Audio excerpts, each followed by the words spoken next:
share with you the necessity for building through constant recruitment. And these are just to keep me on track because I'm renowned for going off track. That's why I don't have any slides. Because when I present normally, I have a slideshow and I just forget to put the slides on, so you're not going to have loads of slides. So you might want to just make a few notes of a few things that I say. And I hope through the next 25 minutes, you're going to get a feeling of how Louise and I have built our business, how you can build a sustainable business. And again, I'm going to put lots of little tips and facts and figures you may be interested in. As was said, my background was in property. I'd spent the previous 20 years of my life working kind of hard, building a very successful property business, a multi-million-pound business. But I started very, very small. I started with one property, then I bought another one, then I bought another one, then I bought another one, then I bought another couple. And the idea of building this business originally was to create a passive income so that ultimately I could just sit on a beach somewhere and just collect the money every month. Yeah? Good plan? It was a very good plan, actually. But one of the key things to the plan was, when I was converting Edwardian and Victorian properties into apartments, was that they were for rental, not for sale. They needed to last. And some of these places needed virtually rebuilding. So what I did was I did a good job. So I didn't have to keep on going back to those properties. Does that make sense? And that philosophy I brought to Forever when I joined Forever. I wanted to do a job that would last and provide me with that residual passive style income. So I continued along that line for a few years. I had a very nice lifestyle. I had the money, I had a nice house, nice cars. And then I started to develop properties for sale. Because what I was missing out on, I had a great monthly income, like we do in Forever, when we build our businesses. But I lacked that kind of injection. I suppose a little bit like chairman's bonus that we get now, that cash injection, which is very, very nice to have, very useful. So when I started to develop properties for sale, I had the same philosophy. I wanted to do a good job. Although in most cases, legislation was there to ensure that I did a good job, guarantees, etc. And really, I think in the late 1980s, I had probably what most people would dream of, a fantastic lifestyle. I wasn't office-bound, didn't have to go to work at 8 or 9 o'clock in the morning and finish at 5 or 6 or later. I had a lovely home, I had lovely cars, the money in my pocket, I had everything. And then the early 90s came, and the recession of the early 90s started to hit. And it hit people with property particularly. And a perfect storm created an environment where by 1995 I was broke, completely broke. In fact, I wasn't just broke, I still owed £256,000 to the bank that I had no way of paying back. No way. And the first 5 years of my Forever career was actually paying back some of that money, so much in the pound, over 5 years. That was the agreement I made with the bank. So it was hard. It was very, very hard for me. So how did I get started in the business? Well, I was invited to go to a presentation, like many people are, to a business presentation. I sat there in the room thinking, I know what this is. It's one of them silly, get-rich-quick, daft pyramid-y type things from America. I'm not interested. That was what I was sitting on the front row. My sponsor put me there. Clever. And I thought, this isn't going to be for me. I've seen them before. I've been to a few presentations, and they just turned me off, really, network marketing. And then I saw the first slide, then the second slide. I heard about a company I'd never heard of. I heard the words aloe vera. I'd never heard those words before in my life that I can recall. And, you know, 2 and 2 together, 45 minutes later, I was like, whoa, what have I just seen? Is it true? Because that was the first thought that went through my mind. I mean, by the way, I was sitting at Longbridge Manor in their head office that they owned outright. And I'm sitting there thinking, OK, because when I drove up through the gates of Longbridge Manor, I thought it was Dusty's home. I thought it was the managing director's home, not the company office. So by the end of that presentation, I had a completely different idea. I'd seen something that potentially could save me, because I was floundering. I was like in the middle of the Atlantic in a dinghy with a big hole in it. That's how I felt mentally. I was not in a good place. Financially, in a really bad place, and emotionally it wasn't too good either. And in my mind, you know how we think in pictures? In my mind, I've got this view of this yellow lifeboat coming up alongside me and saying, jump in here. Same yellow as our bottle I'm talking about. And I just jumped in. But I didn't know how I was going to do this. And I said to my sponsor, I said, Mike, I don't know how I'm going to do this. I'm a property guy. I've been doing this for such a long time. This is all new to me. He said, actually, the how's easy. It's the why that's the difficult part. And I was like, it took me a few seconds to realise what he'd said. We can be coached anything. We can be taught anything. And when he said that, I suddenly realised another thought that had gone through my mind at the end of the presentation was, well, if all these people in this room, I mean, there were like 30 people in the room, and the people that spoke, I thought, well, if they can do it, why can't I? They look like me. They're no different from me. If they can do it, I can be taught how to do this. And that was my approach. And I embraced it wholeheartedly, not knowing what I was doing. And bear in mind, there weren't many people in the UK who knew what they were doing with Forever. It was all new in those days. 23 years ago, this is. So I started the process by getting into the product. I couldn't wait to try, certainly the key products. Bear in mind, I really didn't have any money. The box was bought by my girlfriend on her credit card because I didn't have any money.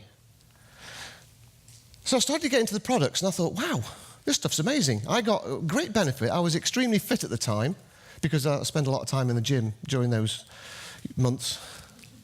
So I felt well physically, and I looked very physically fit. So outwardly, why would I want to use these products? Yeah? There's nothing wrong with me. I didn't have any health issues at all, but I did get a great benefit. So you don't need to be talking constantly to people who've got health issues. Fit people can get a great benefit from them just as I did. So I started using the products. I got excited about it. Got my brother to use the products. He was one of the first people I sponsored into the business. He only ever bought product, by the way, and still does. He's my best customer still, but he's never built a business. He had no need to. And I just started the process of talking to people about the products in the retail side of the business. And I built a great retail business very, very quickly. I went supervisor in 5 weeks. Because I just was so excited about what I'd come across, and I wanted to share it with people that I knew. That was it. And I was in that area for quite a while because of my, if you like, my mental state, my emotional state. It was difficult for me to concentrate and be really geared to jump into the business. Does that make sense? And I was a slow starter. After that initial spurt, I was a slow starter.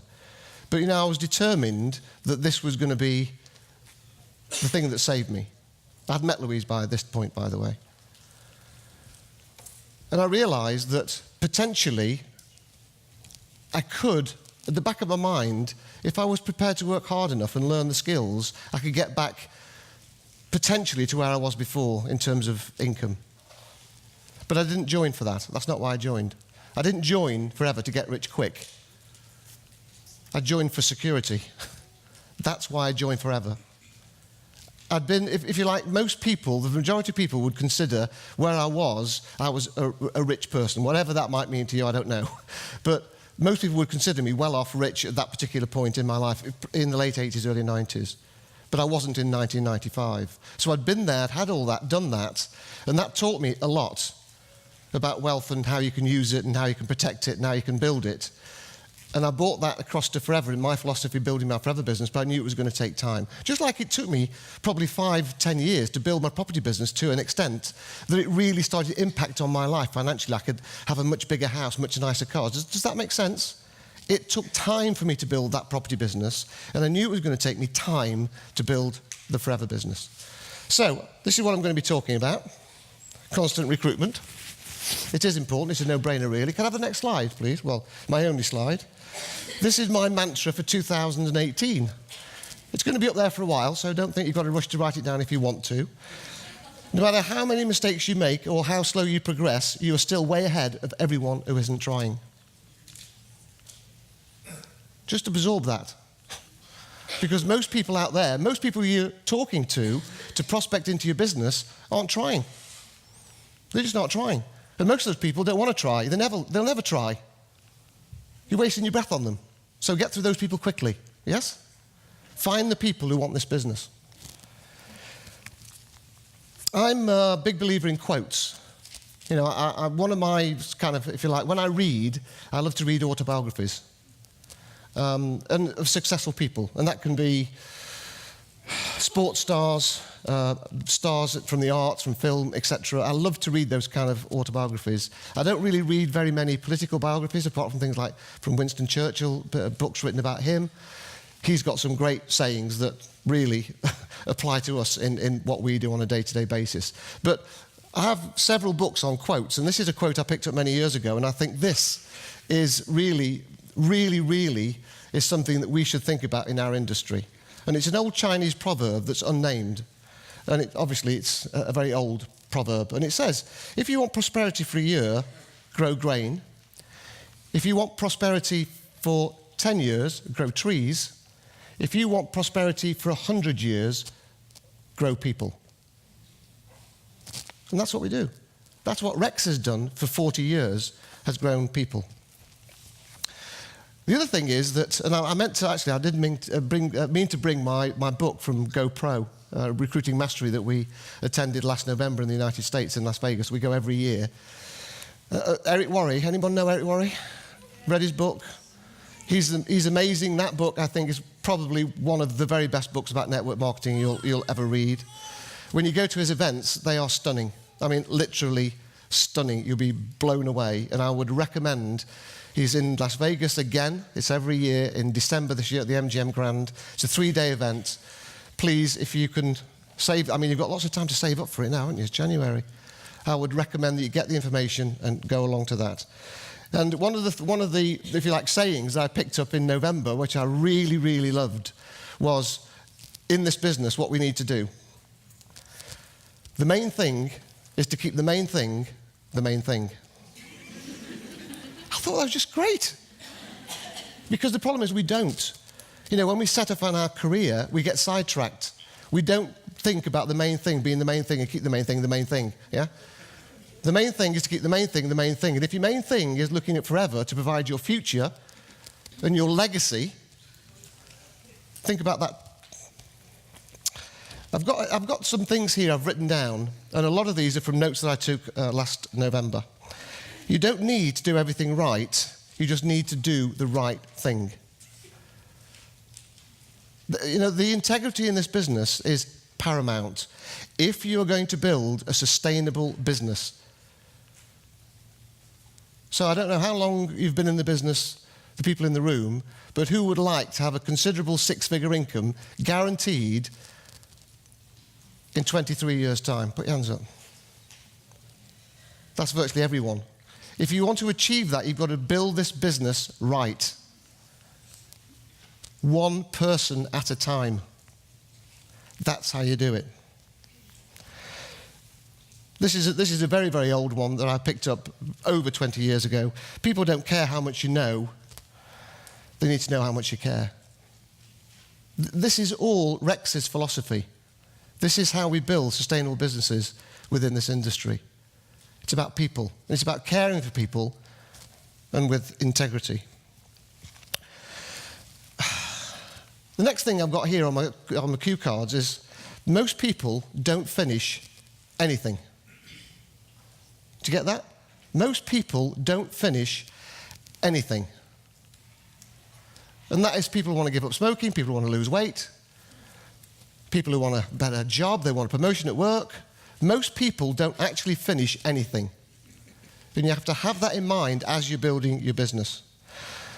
Learn to win, like to win, and teach others how to win. That's what we do in Forever. One person at a time. This industry works. We know it works.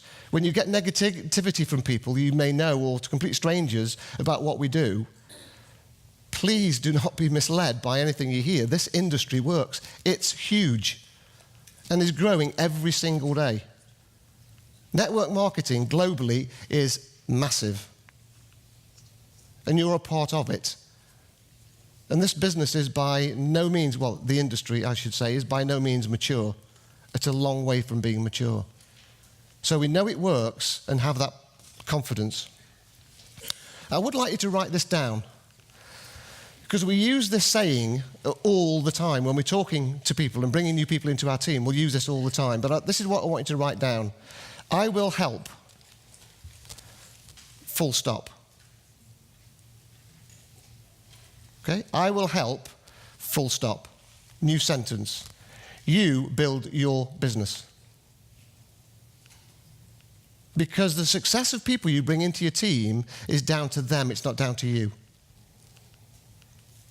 You can be the provider of lots of things, inspiration maybe, information, knowledge, guidance, but they will build their business. Does that make sense? It's down to their efforts with you helping them. So what I've just said here, I will help, full stop. You build your business. Yeah? We're the guides. And one of the things that Eric Worre talks about that I love is breaking the code. And when I first attended the Eric Worre event, it's interesting because for me, what the words I used was figure it out. They're the words I used. And really, Eric's word, break the code, is the same thing. It's up to people to figure it out, how this is going to work for them. Yeah? It's not down to you to tell. You can tell them, but when people find out for themselves by experience, that is 100 times more powerful. So just bear that in mind. They need to be able to break the code with some help from you. So what do you need to become a master recruiter? Who'd like to be a master recruiter? Yeah? Well, Eric Worre's event is called Recruiting Mastery. It's all about recruitment and building teams, sustaining the teams. So what do we need first of all? We need confidence. We need confidence to recruit people into our teams. And you're not going to get that on day one. You're not going to sign a form, get a box, and have that confidence straight away. That's not going to happen. It didn't happen for me. It's not going to happen for anyone. That confidence needs to be built. And when you get super confident, you're able to stand up on stage like this and address 200 people, 2,000 people, or more. When I first started presenting the BP, I couldn't stop shaking. I was just like, I was a wreck. Because when people see, and Louise, I have to say, Louise was the same. In fact, Louise said, you're never going to get me on that stage. She saw Dawn presenting 20-odd years ago at a Success Day, her first one she attended. I say, Louise, you're going to be up there one day. I just had that feeling. She said, no, you're never going to get me up there. Scared to death. And she was. So was I. Just in front of maybe 20 or 30 people doing a BP, I'm shaking like mad. And eventually it goes away. Confidence is the first thing. Where do we get the confidence from? We get confidence by being around for other people. That's where we get confidence from, being around the business. And you know, in the first 12 months of my business, up until the point when I met Louise, I needed that every single week. I needed that confidence. I needed to be around for other people. I needed to go to the trainings. I needed to go to the BPs. And I'd go to BPs and I'd go without a guest and I'd be so disappointed, but I still went. And it was an hour and 20-minute drive there and an hour and 20-minute drive back. And I never missed. I needed to be around successful, confident people. Attend the events. You need knowledge to be a super recruiter. Where are you going to get that from? I'll give you one guess. Trainings.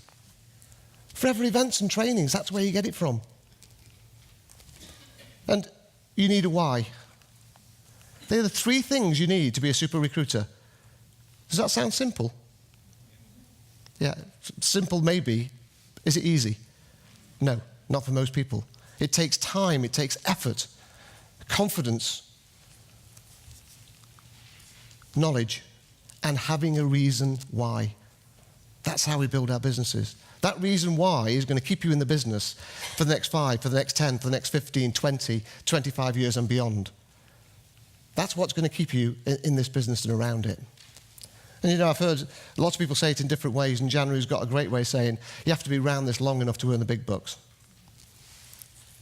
But as I said when I started, for me it wasn't the big bucks, it was the sustainable income. Because I had a child, I met Louise, she'd got 3, Louise had got triplets. So when we got together, we got 4 kids, then we had Max, so we got 5 children. And we didn't have any money. You know, whatever was coming in from Revel was being spent every month, in fact more. Every month, we were in that sort of situation. We still had the confidence to continue. You can't win every day. You can't win every week. You can't win every month. You have to accept that. You have to accept the process of this business. Does that make sense? patience is what you need. That's what you need, patience. Every business has its numbers, everything. My property business was all numbers. Lots of businesses these days, because we're now digital, everything's digital. So everything's about numbers. Your phone's about everything we touch these days, your iPad, your tablet, whatever it is, your laptop, it's all numbers. You have to understand the numbers of your business. But there are disappointments. So who's had a guest not turn up to a one-to-one? Who's had a guest not turn up to a BP? Yeah. Who's had a guest not turn up to a BP when you've been on the phone to them 5 minutes before, them saying, I'm 5 minutes away, I'll be there any minute, and you never, yeah? It's not just me then. Is that a reflection on you? No. Is it a reflection on our business? No. It's a reflection on them. And you have to understand that. But I'm going to give you some numbers that you might find interesting. Now, these are network marketing statistics. These are not forever statistics. They're network marketing statistics. But before I do this, what I'd like to do is share with you some information I was quite staggered about in the United States. So these are United States figures for new business startups. Yeah? What's the population of America? 340, 50 million something? So, businesses that start up, 50% go bust in the first year. By the second year, 80% of them have gone bust. Before 10 years, 96% of those businesses have gone bust. This is traditional business, by the way. There's nothing to do with network marketing. 4% survive. So 4% of businesses survive after 10 years in the traditional business environment in the United States. Isn't that amazing? I want to find out the figures for the UK. I've been meaning to do that ever since I got back. But let me tell you, these figures you might find very interesting. Now, we're talking now about established network marketing businesses, not forever businesses, the general network marketing industry. Yeah? So out of every 100 people involved in network marketing, so they're registered, yeah? There will be a number of those people who don't do anything for whatever reason, and there are millions of them, so don't even go there. There's no point in even worrying about those kind of people. But those people that are active, 70% of them will just be customers for the product. 70%, 7 out of 100. 20% of them will be social enrollers. So what they're doing is they're using the products and they come across people who say, oh, you're looking great, and they just every now and then sponsor them into the business to use the products. That's 90%. 90 of those 100 people, they're the two areas they fit into. 5% become retail recruiters. And they may be recruiting between 3 and 5 people a year. 3% are recruiters for the business who will recruit between 6 and 9 per year on average. 2% are super recruiters who will recruit 10 plus per year. And the average is 27. So what's the incentive, Louis, what's the incentive FLP run, Forever run for recruiting? The yellow suitcase? How many do you need to sponsor to do that? 24 in a year, yeah? It might surprise you to know, by the way, I haven't got one of those suitcases. I've never qualified for that. But I'm a super recruiter because I always recruit more than 10 people a year. You build this business one person at a time. And people that sponsor lots of people, fine. I'm not, that's absolutely fine. But what I'm telling you is what I did. I found people, I helped them, I worked with them. I created a relationship with them. And a lot of those have stayed with me over many, many, many years. I've got lots of managers. Louise and I have lots of managers, not just here in the UK, but in other countries. I think we're like 11 generations deep now in some of our lines in other countries and here in the UK. So how do you do that? By staying with it and continuing to recruit and helping other people any way you can to recruit. I've just got a note here, one of my prompt cards. You just have to do it till you get it. Does that make sense? So when you're working with someone, you are their crutch for support, for confidence. Yeah? And we all go through that period where we're helping people, not just to develop the business. I'm out of time, by the way, I've got to go now. Not just to develop the business, but to help them develop their lives and make, and some of these people we make close friends with. I'm sure people in the room, you've gone into someone's team, you've made close friends with your sponsor, and you're very close friends today. Is that right? How many people are in that? Just give me yeah, that's quite a few people. Yeah? And we've sponsored people into the business we didn't know, they're complete strangers, and now we're really, really close friends, and not just people in the UK, but all over the world. So I'd just like to finish off by saying that my sort of experience over the last few years has been the world is full of a lot more noise than it ever has been. And a lot of that is social media. Social media noise. It just never stops, does it? Just going all the time, all the time. When I started Forever, it wasn't like that. We couldn't connect with people on social media. It didn't exist. Couldn't connect with people online. It didn't exist. We didn't have any emails. We thought having a mobile phone was the be-all and end-all of network marketing because we could speak to someone anytime of the day or night, no matter where we were. We didn't have to be at home. We thought that was absolutely brilliant. But social media has created lots of noise. And in my view, I think the network marketing industry, a lot of it has been in this fog. And people coming into our industry have been trying to work their way through the fog.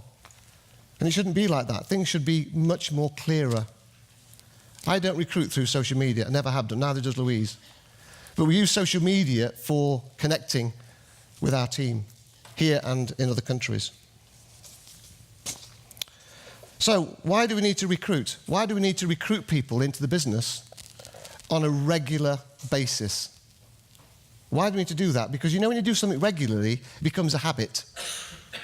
And you have to make this a habit to recruit people on a regular basis, every month, every year. Recruitment is the gateway to the opportunity. That's where it starts. So you've been recruited, and when you recruit someone else, it's the gateway, not just to their success, but also to yours as well. Does that make sense? We're paid on the ongoing movement of product. We're not paid on recruitment. We're not paid on recruitment. Okay, we get a little bonus when somebody comes in because of the different percentages. That's easy. But we're not paid to recruit. We're paid to help people create that momentum that creates a movement of product. So they're using, they're selling, they're recruiting. Those people are using and selling, and so on, and so on, and so on. If you shortcut, it's not going to work. And Rex has said that. Shortcuts will not work in the long term. I'm sure in farming, where Rex was brought up, his father could have done things, shortcut things, but it wasn't sustainable year in, year out. That's what we want to provide. You need to write a list. Obviously, we all know that, don't we? Guess what? I didn't write a list. I learned. Eventually, I should write a list, and I coach all my people to write their list. When I'm doing their first planning, we take the first 5 names and we expand those 5 names into another 25.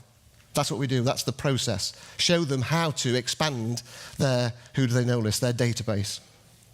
Building one FBO at a time. And what you need to do, you need to do activities that can be duplicated by anyone. Anywhere, any time of the day, anywhere in the world. That's what you need to be doing. Does that make sense? Because if you're narrowing your field, if you're only looking at people that can do this activity that you're doing, you're narrowing your opportunity, you're narrowing your potential. Just do the simple things that anyone can do, like just talk to someone about our products, about the business opportunity. I'm going to skip that one. Link recruitment to incentives. And this should be your goal. You know already, if you want to be an Eagle manager, you need to bring in new business, 100 CCs a year. If you want to qualify for a chairman's bonus check, you need to yourself do 150 CCs of new business in that calendar year. So if you're a constant recruiter, doesn't that make sense that you've got more chance of qualifying for these events? Who's been on a Forever trip? An Eagle manager or a global? Okay, just a few people. Who would like to? Who would like to go on these trips? I'm sure you've heard all about them. You've seen videos. You've seen YouTube films and clips. Why wouldn't you want to go? And the secret to those incentives is recruitment of new team members, helping those team members to move through the system, using the product, retailing the product, and sponsoring themselves if that's what they want to do. That's what it's all about. Just helping people constantly.